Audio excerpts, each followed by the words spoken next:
Shalom, shalom, shalom, shalom, shalom. It's your brother Iwana representing the Warriors for Yahushua Michigan Camp. Before we start off, I want to give all praise, honor, infinite glory to Yahweh, Bahashem, Yahushua, Bahashem, Rakah, Kodash. Double honors to the elders and apostles of Great Millstone, the Ruler that teach what it tells us truth. The hearty shalom to all the Akim, Rakah, shalom. All right, so Amerikkka, Babylon the Great. This place is going down. All right, it's finished, man. You see a lot of things playing out right now. Okay, you got Israel and the U.S., they divided. You got the so-called blacks and the so-called whites. They divided, based off this new case that came out. I believe the Camelo Anthony case. And then you got division on all fronts, within all the news. All right, you can clearly see that, we're in the end times, just based off that alone, man, But I'm going to actually open up with a couple of scriptures going into that. So let me look it up. Slovakia. So let's get these scriptures. All right, so the first scripture I'm going to grab is this one right here. All right, so this is Luke 12, chapter 51. It says, "Suppose ye that I come to give peace on earth, I tell you, nay, but rather division." So the Lord is not bringing peace. The Lord doesn't want everybody to come together, kumbaya, all the nations come together, everybody holds hands. No. The Lord is getting everybody prepared for, all right, everything that's about to happen as far as the MOTB, which is the Neuralink, World War III, race wars, gang wars, riots, sedition among men. Basically the end times is happening in real time. You can see things playing out, all right, and the Lord is pushing the end of Esau Edom's rulership, the end of this society. The scripture says, Esau is the end of the world. You can clearly see it, man. All right. So yeah, the Lord doesn't want everybody to come together. The Lord is bringing division. All right. It says, "From henceforth there shall be 5 in one house divided, 3 against 2 and 2 against 3. All right. So even within the houses, you're going to have division, the man against the woman, the man against the son, the mom against the daughter, division amongst all friends, family, whatever. It says, "The father shall be divided against the son, and the son against the father, the mother against the daughter, and the daughter against the mother-in-law against her daughter-in-law, and the daughter-in-law against the mother-in-law." So you're going to be seeing division, whether it be over politics, whether it be over religion, whether it be over, gender, whatever. Okay, it's going to be division on all fronts. Why? Because the Lord is putting the spirit on the world, okay, to get ready for prophecy, okay, which is one of the biggest prophecies is the MOTB, okay, Jacob's trouble, World War III. All these things are happening. That's why you're seeing these different signs of the times. You're seeing these different natural disasters, freak phenomena that's playing out in, the skies, whether it be, what they call it, these different signs in the skies, man. All right. So let me get another scripture going into that.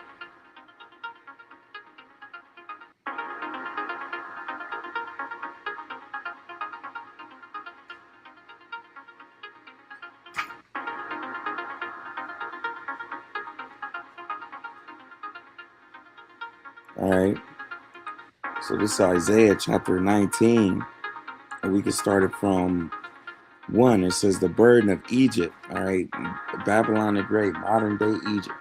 Okay, just like the first Egypt, you were slaves. People say, "Oh, I'm working like a Hebrew slave." All right, that's talking about you so-called blacks, Latinos, and Native Americans. Okay, the true Hebrews, the Hebrew Israelites. All right, you are burdened by Egypt. You're burdened by America, Babylon the Great. All right, you're burdened by this society. It's bitter. It's wicked. Okay, it's a death culture. It says, "Behold, the Lord rideth upon a swift cloud," talking about those chariots, so-called UFOs. All right, a flying saucer. All right, those are the vehicles of the Lord, the vehicles of the angels, and she'll come into Egypt. Okay, which is going to be modern day America. Okay, Babylon the Great. All right, Egypt 2.0, Nineveh 2.0. All right, Sodom and Gomorrah 2.0. And idols of Egypt shall be moved at his presence, and the heart of Egypt shall melt in the midst of it, right? Because Yahweh Shem Yahushai is going to burn up Babylon the Great, which is America. Okay, according to Bible prophecy, America is going to go to World War III, and they're going to shoot nuclear missiles, and those nuclear missiles are going to be shot off. Okay, not only to, America's going to shoot off missiles, but Russia's going to shoot missiles. North Korea, China, all these different nations, they're going to turn against Babylon the Great. All right, and this place is going to get melted. Okay. Isaiah chapter 19 and 2, "And I will set the Egyptians against the Egyptians, and they shall fight everyone against his brother, and everyone against his neighbor, city against city, and kingdom against kingdom." And that's what you're seeing popping off in Babylon the Great, with this division, with the case going in with the Carmelo Anthony, versus those two white boys, with Russia, Ukraine, China, North Korea, South Korea, all these different countries are experiencing division. It's not just America. Okay. It says, "And the spirit of Egypt shall fail in the midst thereof." Right. This society is dwindling down. It's going down the drain. It's dying. All right. This society is not the same as it used to. The money is trash. All right. The money's not even valuable. Okay. It says, "And I will destroy the councils thereof, and they shall seek to the councils, this society, the government, the officials, the judges, all these different people that feel like they're in power now, they're about to be thrown down. And the spirit of Egypt shall fail in the midst thereof, and I will destroy the counsel thereof, and they shall seek to the idols, and to charmers, and to them that have familiar spirits, and to the wizards." All right. So literally, you're gonna see a lot of these different people, all right, trying to figure out what the hell is going on. The wicked, the left hand, trying to figure out why America is being destroyed, why America is losing. And we know it's because Yahweh Shem Yahushai is playing out his hand. So let's get into this, man. And is shocked that they're not giving. That girl really did a split on her graduation stage and started twerking and is shocked that they're not giving her her degree anymore. Have some class and decorum. It is a graduation ceremony and there are families there. No one wants to see you drop into a split and twerk like that on stage during a ceremony. Did your parents not raise you to have any class, decorum, or self-respect for you or them? Mind you, you represent your family when you walk across that graduation stage. The fact that your justification is, well, they didn't tell us we couldn't do a split or twerk on stage. Yeah, they told you to behave. That means don't twerk or drop into a split on the graduation stage. Honestly, be so for real. That girl really did a split. Too much sugar in this tank. I'm like, babe, what are you doing? Give me my diploma. High school withholds teen's diploma after viral graduation split because she did a split during her graduation ceremony. 18-year-old Tyvion Campbell, a graduate of Chicago Tech Academy, did a split to celebrate her graduation as she walked onto the stage. However, when she stood up to receive her diploma, staff did not hand it to her. The school told her that her diploma was temporarily withheld. The reason given was that the school believed her behavior disrupted the graduation ceremony. Tyvian felt very wronged. She stated that she had been telling her family, classmates, and even teachers for months she would definitely do a split on stage to celebrate graduation. In her view, this was simply her graduation moment. But the school believed that she turned what should have been a ceremony for all graduates into a performance centered around herself. Now the video has sparked huge controversy on social media. Some argue that students study hard for many years and graduation is a once-in-a-lifetime event. Doing a split to celebrate is no big deal, but if every student stops on stage to perform, the graduation ceremony will quickly fall into chaos. What do you think? I'm like, babe, what are you doing? All right, so you got this so-called black woman, all right, Israelite woman. All right, and here it is. Everybody, they go to school. They spend all this time doing homework, working hard to get good grades, figuring out everything just so they could graduate and get their degree. And this woman literally destroyed every single hour, every single second, every single minute she spent grinding towards this degree. And this is why I say, man, education means nothing if you don't have common sense, man. All right? Literally, this chick is so-called brain smart. Just like a lot of these women, they go to school, they get these degrees, whatever. She dropped and started twerking, did a splits, and started twerking on the stage. All right? And she wondered why they stopped and didn't give her her degree, man. All right? This is Proverbs 9:13. A foolish woman is clamorous. She is simple and knoweth nothing. This woman knows nothing, man. All right? And for the simple fact that she would go on stage and start dropping, still twerking. Look at the demeanor of this woman, man. All right? Proverbs 14:1. Every wise woman buildeth her house, but the foolish plucketh it down with her hands. Literally, your family, like the dude said, the whole reason you walking up there, you're a representation of your family. All right, you make your whole house, you shame your whole house, man. Let me see if I can get the scripture. All right, Psalms 44:14. Thou makest us a byword among the heathen. All right, all so-called white people there, Chinese, Japanese, East Indian, all these different nations are there too. It's not just so-called blacks, Latinos, Native Americans, Hebrew Israelites. So not only are you making a fool of yourself, but you're making us a byword. When people see you doing things like this, they're like, oh, this nigga, look at this fool, look at this, they calling you all type of names. All right, which is making us a byword. Why would you, look at this woman, man. It says a shaking of the head among the people.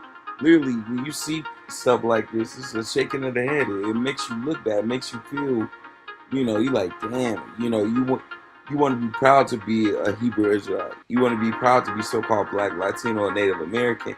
But when you see things like this, it's like, man, it's disgusting, man. And she wondered why she didn't get the diploma. All right.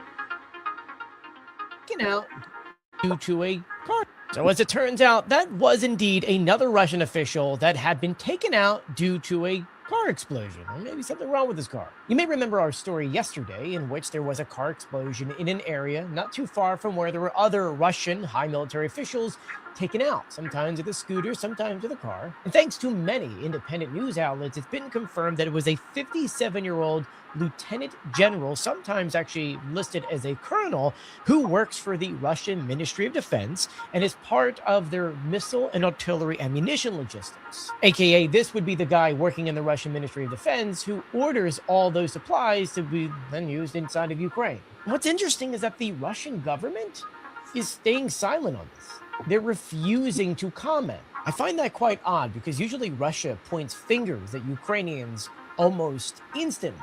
What I can tell you is that this is definitely something that's going to be circling in Putin's head. He's already terrified of drones and attacks, and slowly Ukrainians have been picking off his generals, which is probably just making his paranoia even worse. Because for him, it's more than just worrying about Ukrainian drones. It's also his inner party potentially coming after him for his continuation of this war. I'll be sure to keep you updated on this, so please. All right, it's division in Russia. All right, Revelations 11 and 14. The second war was past, and behold, the third will come quickly. World War I and World War II already happened. Okay, World War III is on the way, man. All right, whether you believe it or not, look at this.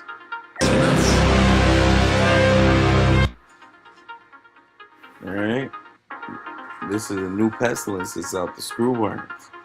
All right, let me see if I can get this.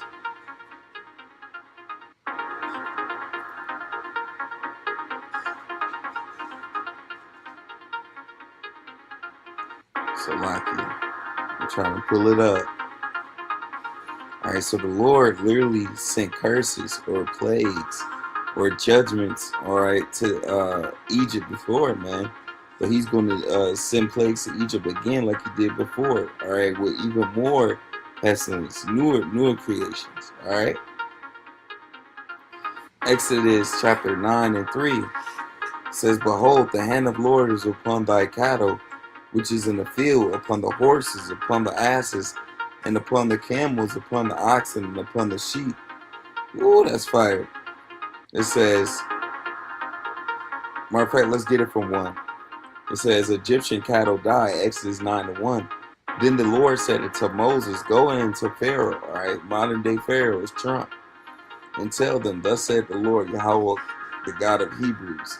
All right, and even though Trump is a modern day Pharaoh, the real left-handed elites, okay, on the left-hand side are the Rothschilds, the Rockefellers, the Oppenheimers, the banking families, okay? They're the real pharaohs. They're the real ones pulling the strings, all right? It says, thus said the Lord, the God of the Hebrews. The Lord is the God of the Hebrews, the so-called Black Southerners, Native Americans. It says, let my people go that they may serve me. For if thou wilt refuse to let them go and will hold them still, behold, the hand of the Lord is upon thy cattle which is in the field, upon the horses, upon the asses, upon the camels, upon the oxen, upon the sheep. There shall be various grievous murrain. And the Lord shall sever between the cattle of Israel and the cattle of Egypt, and there shall nothing die of all that is in the children of Israel. All right. And the Lord appointed a set time, saying, tomorrow the Lord shall do this thing in the land. And the Lord did that thing on the morrow, and all the cattle of Egypt died. And one of the cattle of the children of Israel died, not one. And Pharaoh sent, and behold, there was not one of the cattle of the Israelites dead. And the heart of Pharaoh was hardened, and he did not let the people go. So literally, this is one of the plagues, man. You know, the Lord is attacking the cattle. All right, it's only going to intensify from here. All right. Slovakia. You see the judgment, man. The Lord is destroying this place, man. Look.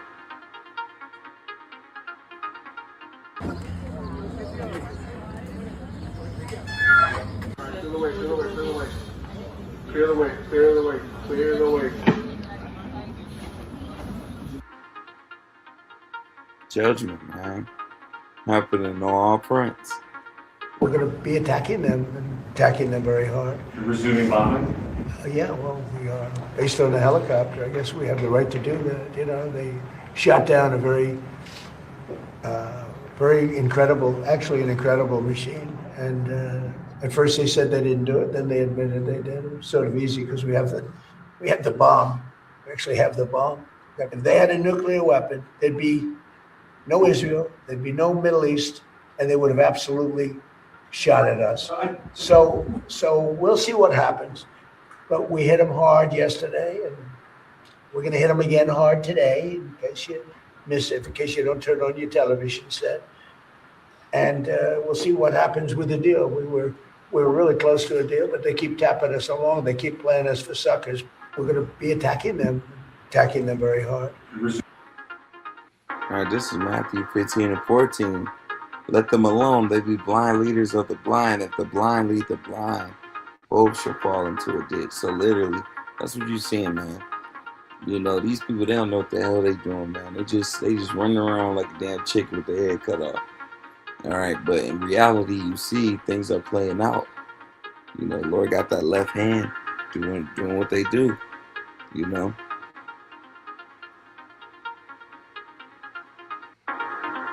Everybody hates Trump, man.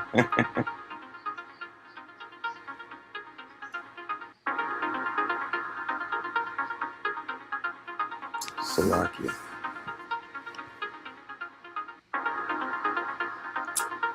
Come on now.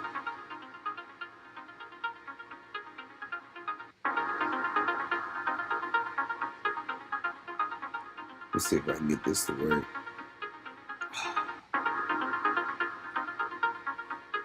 Slovakia. Let me see if I can pull it up from here.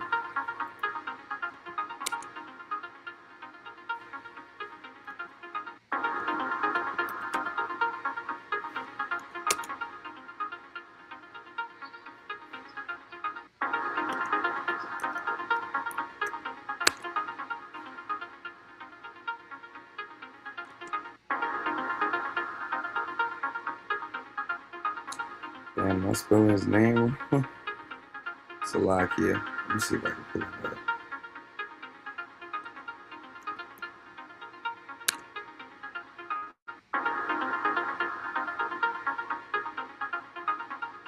Slovakia, 1 second.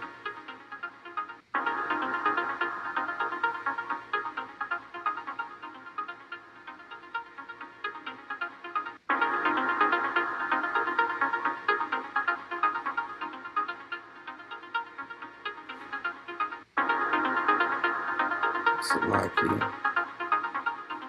Alright, so we back on here. Let me get back to the video.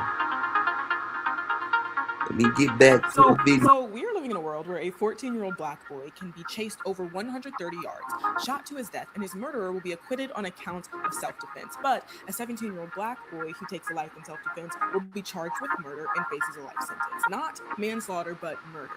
In case you're confused on what I'm talking about, just recently, a jury convicted now 19-year-old Carmelo Anthony of murder in the death of 17-year-old Austin Metcalf.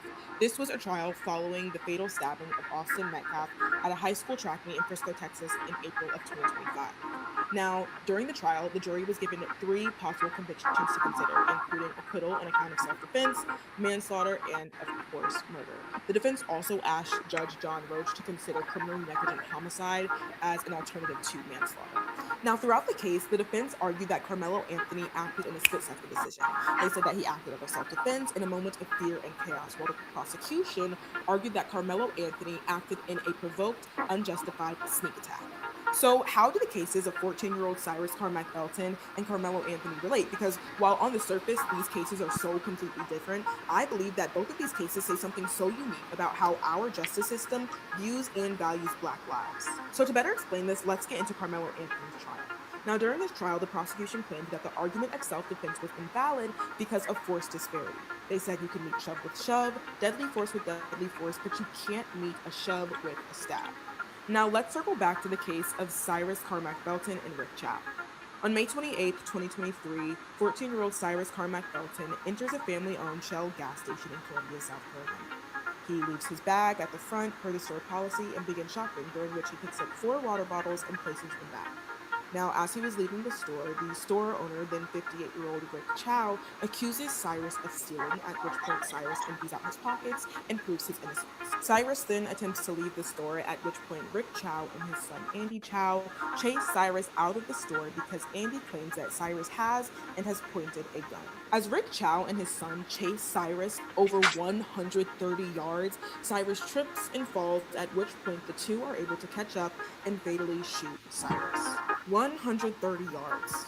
More than the average length of an American football field, about 4 basketball courts placed from end to end, and if I took 3 copper statues of liberties and stacked them on top of each other, that is about how far Cyrus Carmack Belton ran for his life. Right here, it's important to mention that while a 9mm pistol was found near Cyrus's body, at some point during the altercation, it had fallen out. Additionally, police never determined that Cyrus had a gun pointed at or near Rick or Andy Chow because he was shot in his back while running away. So Rick Chow's trial began on May 27, 2026, and the defense argued that Chow acted only in self-defense. They said he was a concerned father who believed his son was in life-threatening danger. Andy Chow himself also took to the stand, testifying that Cyrus pointed a gun at them, at which point Andy and his father, Rick Chow, chased Cyrus out of the store, fatally shooting the 14-year-old boy in self-defense of his son. As we all know, this came to an end on June 1st when a South Carolina jury found Rick Chow not guilty of murder on account of self-defense. So I guess my question is, if you can't meet a shove with a stab in the case of Carmelo Anthony when a white boy is killed, how is it that when a black boy is murdered, Rick Chow is able to meet a threat of a gun with a shooting of a child who was running for his life? There is a very gross and distinct imbalance in the value of a black life in our justice system. And I believe too often we are left with the question, what is a black life worth? A bottle of orange juice? A pack of Skittles? A $20 bill? All right, so this is Zechariah 11:5. His possessors slay them, all right, and hold themselves not guilty. And they that sell them say, Blessed be the Lord, for I am rich. Their own shepherds pity them not. See? So, in this society, man, you literally see, these people get up all the time not guilty. They slay literally continuously. That's what the Lord said. He's coming to redeem us. Let me see if I get that. Second Esdras chapter 15, I believe. No, 12. I think it's 15. Let me see. All right, so Second Esdras chapter 15. Let me see.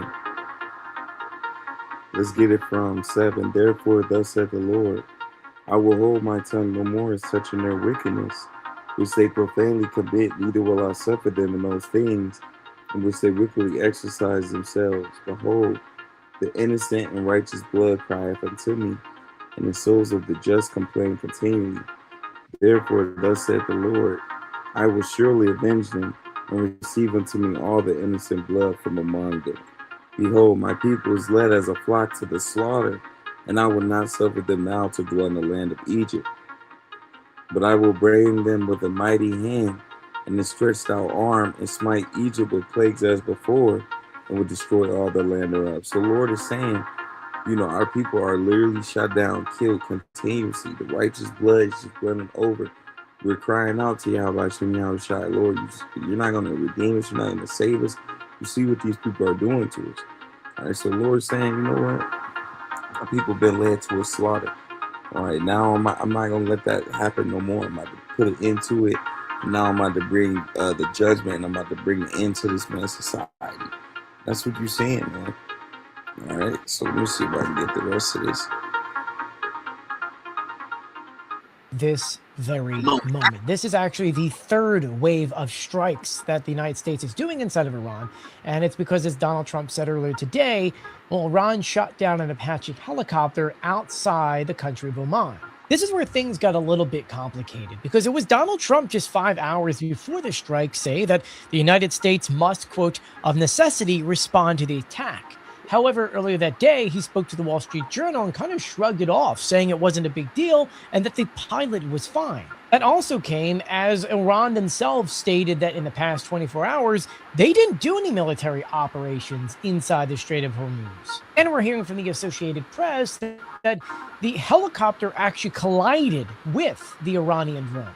Due to this uncertainty whether or not Iran struck the helicopter or the helicopter struck the drone, we're now seeing intense strikes inside of Iran, with Iran state media announcing that there had been explosions in their southern port cities, such as Bandar Abbas, with other reports saying that the United States is now targeting their air defense systems and radar systems. Now we're getting a big warning from Iran's foreign minister, who said that Iran will leave no attack or threat unanswered, giving an even bigger warning directly to the United States, saying, quote, leave our region if you want to be safe. History of the Persian Gulf has many chapters on dire fates of intruding outsiders.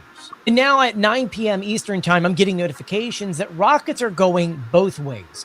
Iran has launched retaliation strikes at U.S. bases and at the Fifth Fleet in Bahrain. At the same time, Iran is announcing that the United States has hit one of their cities in their own West territory. The grand question is, are we still in a ceasefire? And technically, yes, we are. Both sides are saying that these strikes are measured and limited, and they're not a full-blown strike. Remember, Trump said that they had to retaliate for what happened with the Apache helicopter, and Iran is retaliating for what the U.S. is doing. Now, usually we do our nightly news recap, but this is obviously taking over all the news cycle. But there are other news stories that happen around the world, and I'll be sure to include it in my nightly newsletter. The link is in my bio, and it's totally free. But if you haven't done so yet, please do share this video and follow me for more.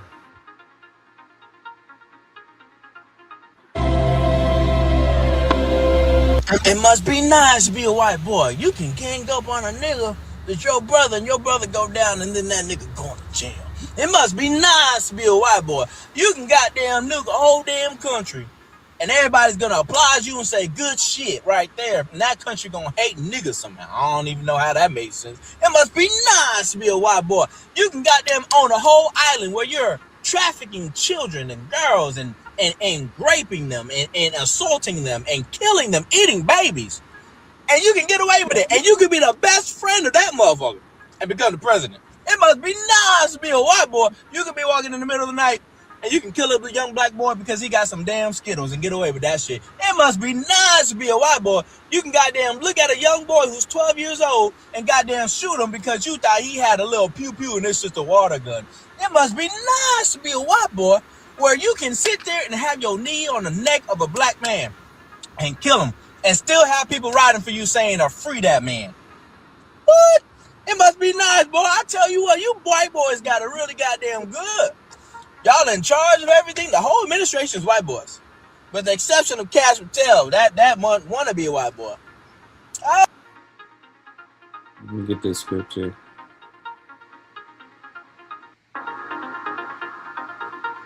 All right, this is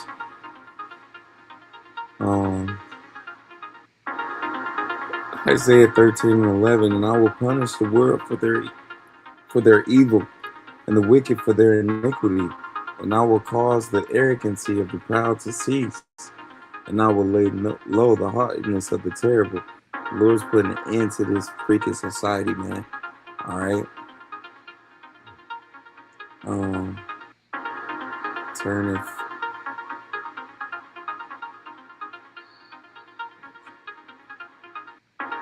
Let me see if I can grab this scripture.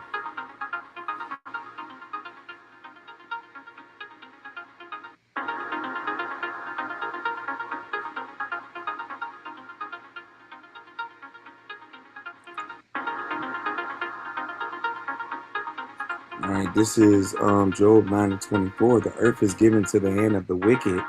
He covered the faces of the judges thereof. If not where, who is he? Right? Esau Edom, man, they in charge of this society. The so-called white man, Esau Edom. You know, the so-called Ish people, all right? They in charge, you know? Unlike their own child, she's still walking free.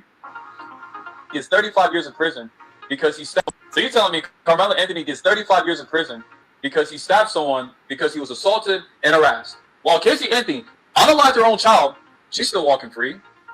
We have the Rick Shaw guy who unalived a 14-year-old boy that was falsely accused of stealing and popped him while he was turning his back. He's still walking free. Daniel Penny took somebody else's life because the man was screaming on a train over some words. You have this white boy, baseball player. This man walked free while raping girls. And this guy, a Trump supporter, who unalived his own daughter because she criticized Trump. And he has not been charged yet. And the white man ran over a black boy. He's free. And Carmelo Anthony is getting 35 plus years than more all of these people that are free that did 100 times worse than Carmelo. While Carmelo did what he did because he was harassed and assaulted. Make that shit make sense. So you're telling me Carmelo Anthony gets 35 years in prison because he stabbed someone.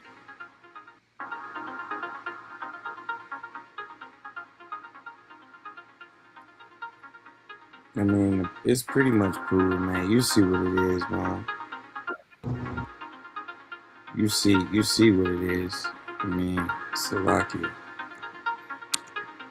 So, Lord willing, this lesson was edifying. I want to give all praise, Honor, infinite glory to Yahweh, Bahashem, Yahushua, Bahashem, Rakak, Wadash. Double honors to the elders and apostles of Great Millstone, the reward I teach where it tells us truth, and a hearty shalom for the Akim and Akwa too. Shalom.